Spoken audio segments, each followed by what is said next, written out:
My name is Ryan Lichtefeld. I'm a loan officer here at Delmar Mortgage. Been doing this for over 20 years, and over half that time I've been at Delmar. And this is the first ever. Chet, did you know that this is the first ever? Now I'm nervous. Oh my.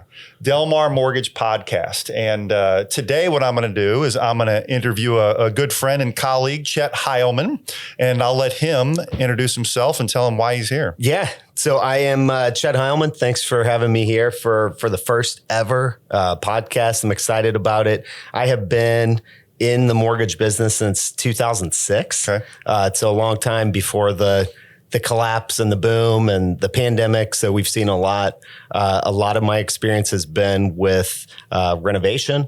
So I know that's something we're going to discuss today in detail, but happy to be here. Very good. Very good. Well, it was interesting. Chet and I were talking before we went live, and we were talking about how most people don't know even that there are renovation home loans out there.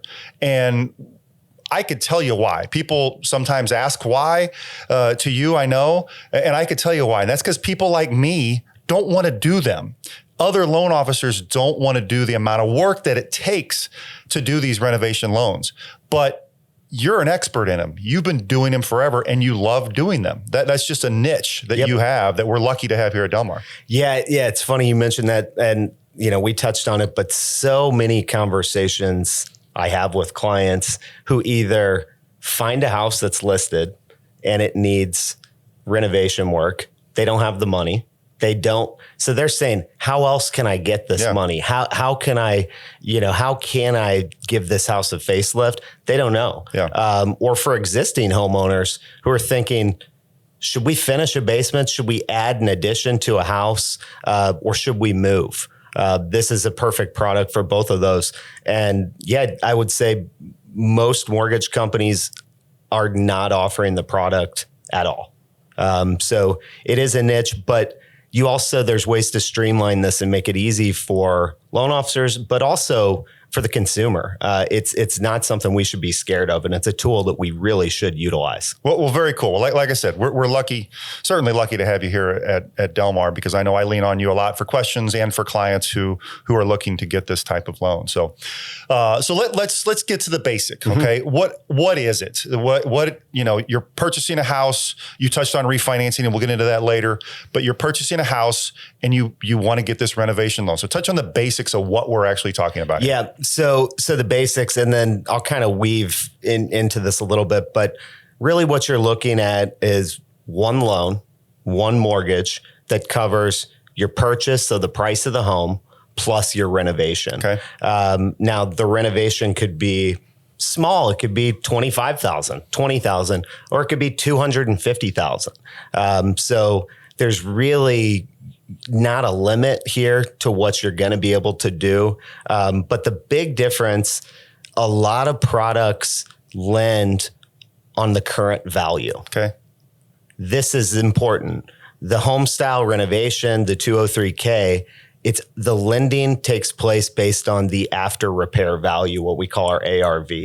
So this is the value that's created through the renovation. And that's really important, because you may have a house that's $200,000, you put $100 in it, it's worth $400, $350. So that extra equity you're creating through the renovation is really what we're lending upon. Very good. And we'll probably get into this a little bit later, but kind of to piggyback what you said, because I think you and I have spoken about this before, there's actually two values you're going to get when you get the appraisal, right? You're going to get one that I think you said that's the as is, that's what the house is worth now.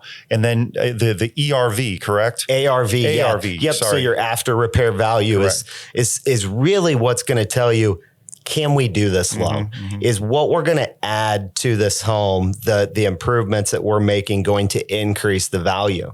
And there's certain things I try to highlight for my clients that we look at. What should we be renovating, right? Because sometimes projects don't work out well if you're going in saying, I'm going to add windows, a roof, plumbing, and electric. That doesn't add any value. It gets the home in a nice working order. It stabilizes the property, but that's not really adding value. Right. Doing things like removing walls, finishing kitchens, new cabinets, new flooring, adding a bathroom or a master suite. These are huge value adds that it's going to put money in somebody's pocket later when they sell the property, but also just make the home current and modern, open floor plan, things like that. Very cool. Very cool. Well, let's, before we get a little bit further into this podcast, because after the next couple of questions I have for you, we might have people just drop off because this isn't for everybody. I would assume, I know when people talk to me about it, I would assume when they talk to you, one of the very first questions they ask is, can I do the work myself? And what's your answer? So it's kind of a complicated question and answer. So there's a two-part. We really, in most cases, you are going to need a licensed contractor that's licensed, insured, that has been through renovation jobs. They're going to provide references. They're going to fill out entire, packet of information for us to go through their credentials. What you can do is self-help. Okay. So we've had plenty of clients who maybe they do the demo in a kitchen. They rip out the cabinets. Maybe they take out some of the flooring, but they're not going to be in installing new electric work, right? Or doing the plumbing. So we've had plenty that do offer self-help, but you do need a licensed contractor to guide you through the process. Right. So you will need the general contractor, but you can, in a way, work for the general contractor. Yep. Okay, cool. So the short answer to that is no. In most cases, you can't do the work yourself, but you can, as you mentioned, help the general contractor. The next question that comes up a lot is, can you do this for investment properties? Mm-hmm. There's a couple products that are available to investors. These are not products that I've specialized in. I don't think these are the best. I don't think it's the best product for investors. Mm-hmm. I think it's perfect for primary residents, homeowners, but I don't think it's the greatest fit for some of my investors. Okay. So mainly this is a product that we're talking about here today that's mainly for somebody who's going to be living in the house. Mm-hmm. That doesn't say they have to live in the house forever, right? They have to commit that they're going to live there for a year. And especially, let's say it's somebody who's young, who's able to move again, they can keep that property and then use it as an investment property, correct? Yeah, exactly. So 12 months in the property, we consider it your primary residence.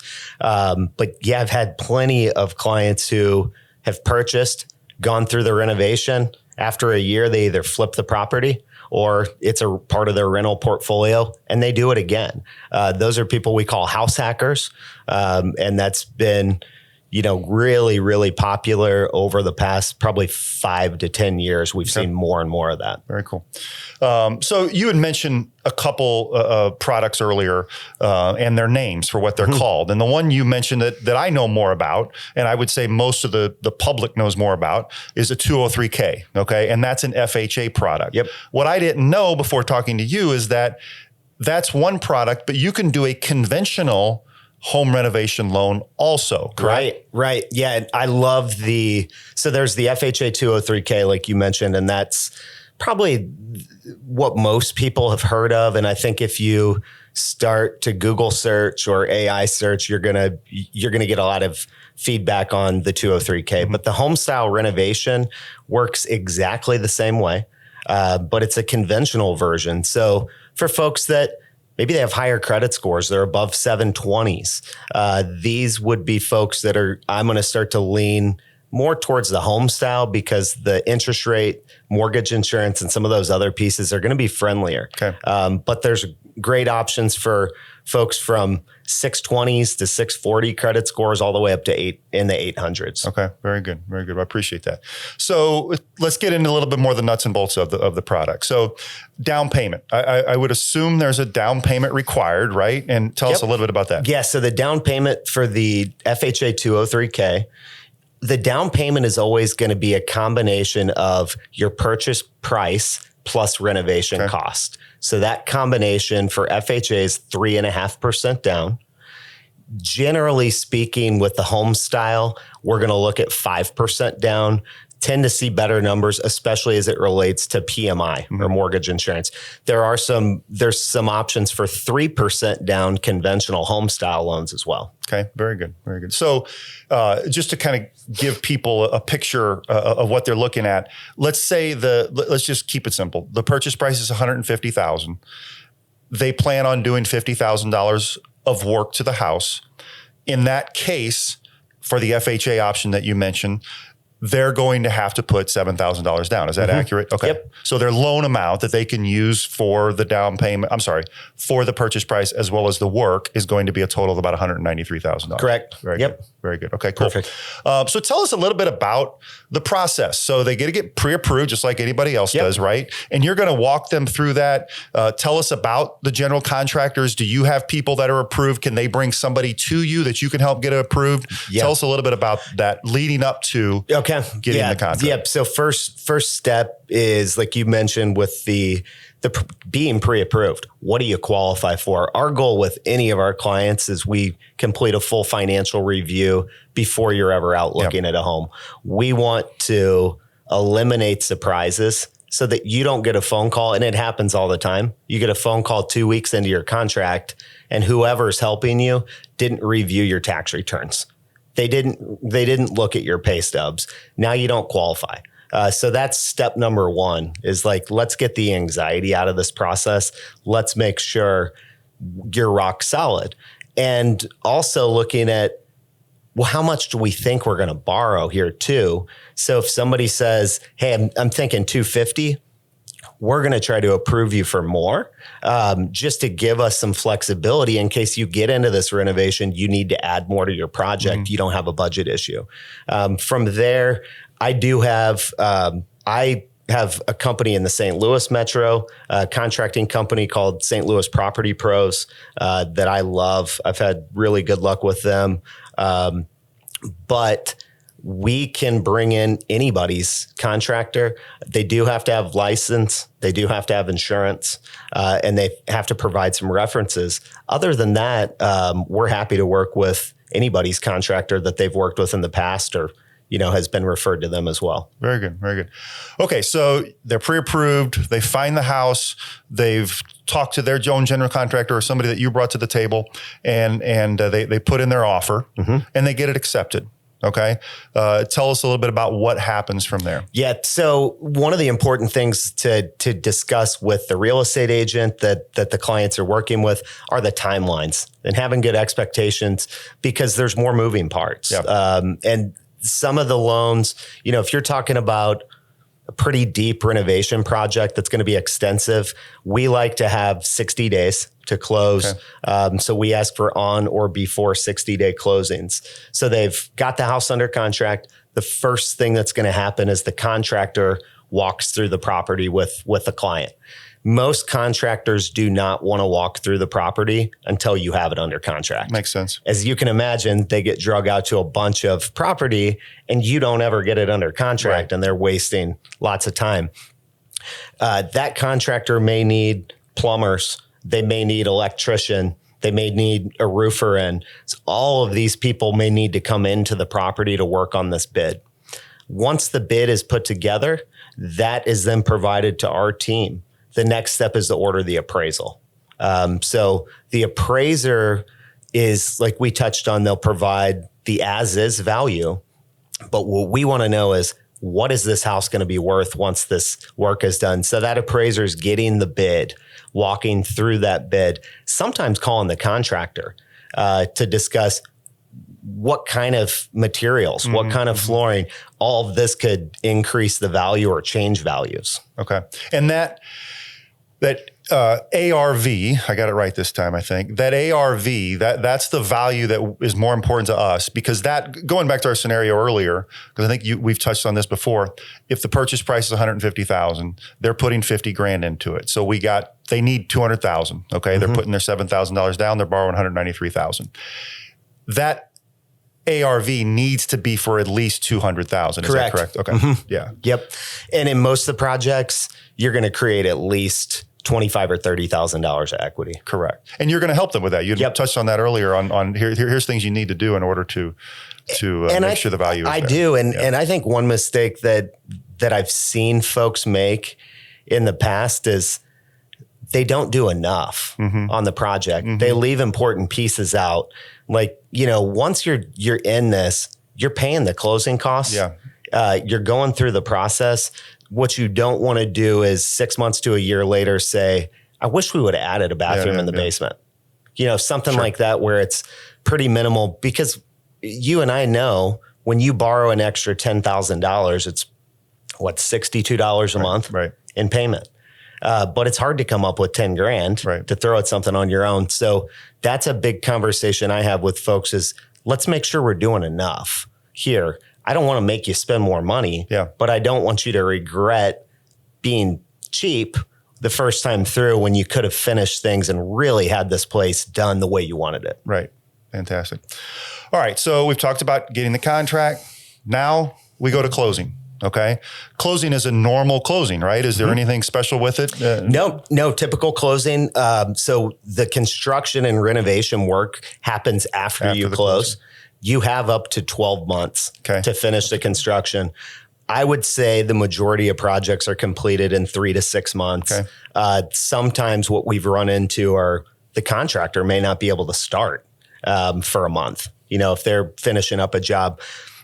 If the work is so extensive that the home is uninhabitable, you can delay payments. You don't have to make mortgage payments during the process. So that's something we would discuss based on the scope of the work. And I think you've told me before, you can delay payments for up to 6 months, correct? You can actually go all the way up to a year. Up to a year, okay. Yep, up to a year. I haven't had any project that's taken a year. I think the longest I've worked on is about a 9-month project. I mean, considering you can build a house in 9 months, you should get an interior renovation completed. But all that's good to know, because a lot of these people, if you mention it's uninhabitable, so they're not moving into the house right away. They still have a rent payment they're making. They still maybe own another home. So it's good to know that there's options available so that they're not ended up making 2 house payments. Exactly, because that's a huge concern for most is I can't afford 2 house payments. So this product allows you to not have to afford the 2 house payments.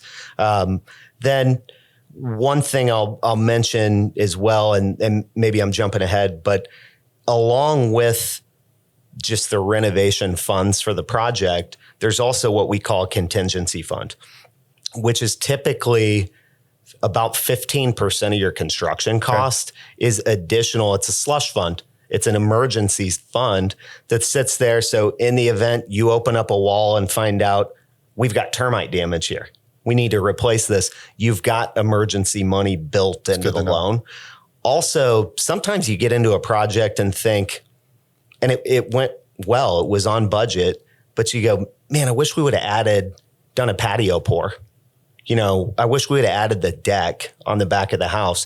You can then use those contingency funds at the end of the project to add something that maybe you thought would be great halfway through the project. Very good. Very good.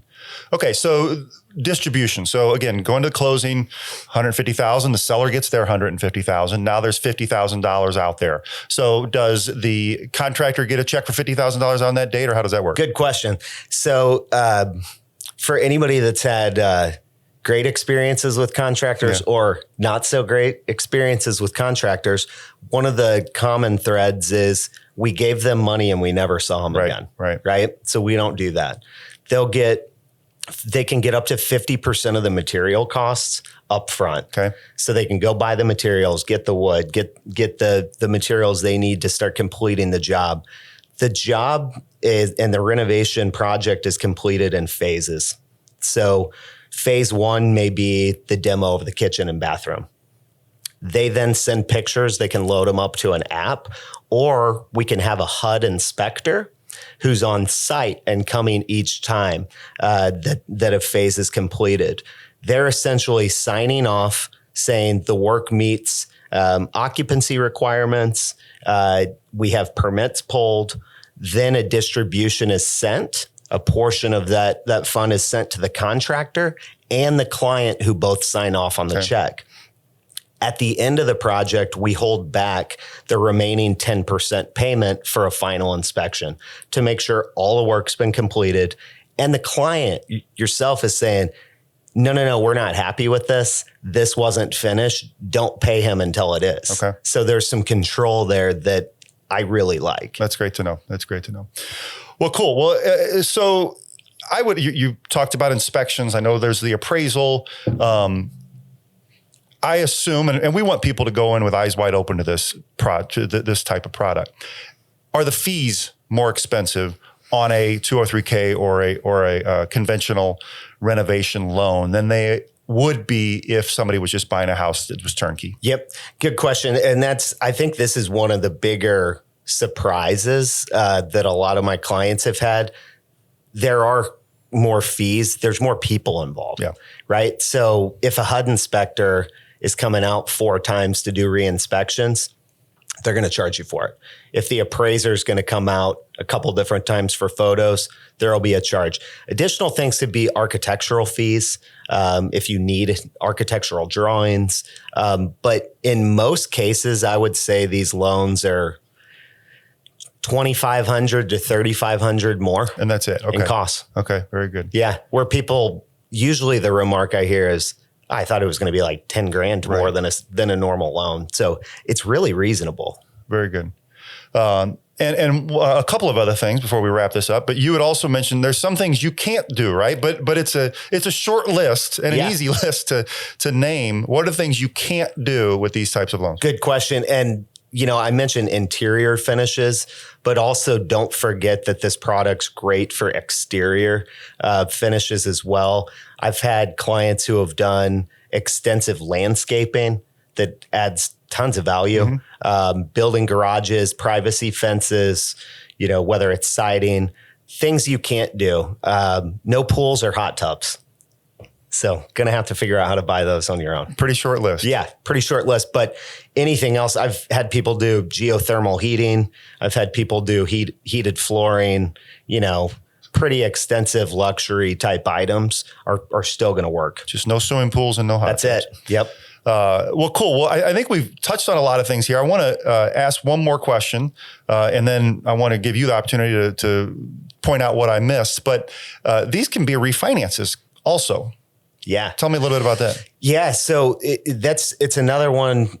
It's one of those things where when you're involved in something, and all of us feel this way in our line of work, you forget that not everybody knows these things. Right. So I get a lot of calls from current homeowners who they are deciding, should we buy a new house or should we do an addition? Should we finish our basement? We had another child. We've got a growing family. These are perfect for a property you already own. Now, a lot of people come to me and they go, well, I was thinking about just doing a home equity line of credit. I've got some equity. The problem many times is that home equity lines of credit, you usually need in excess of 25 to 30% equity. Mm-hmm. This product creates... After you get the home equity line of credit. Yeah. Right. And so that's a lot, right? With somebody that has 40, 50% equity in their home, sure, you could use a home equity line. This product creates the equity. So it's perfect for these people that maybe they bought 2, 3, 4, 5 years ago. They put 5% down. They don't have a ton of equity in the home to even get a home equity line. So this is a great alternative. Right. Whereas with the home equity line, they're not going to use the ARV. They're going to use the as-is value now. Correct. And therefore it limits how much money they can get. Mm-hmm. Fantastic. Well, what have I missed? And feel free to say, Brian, you were awesome and you didn't miss a dang thing. I think you were awesome, man.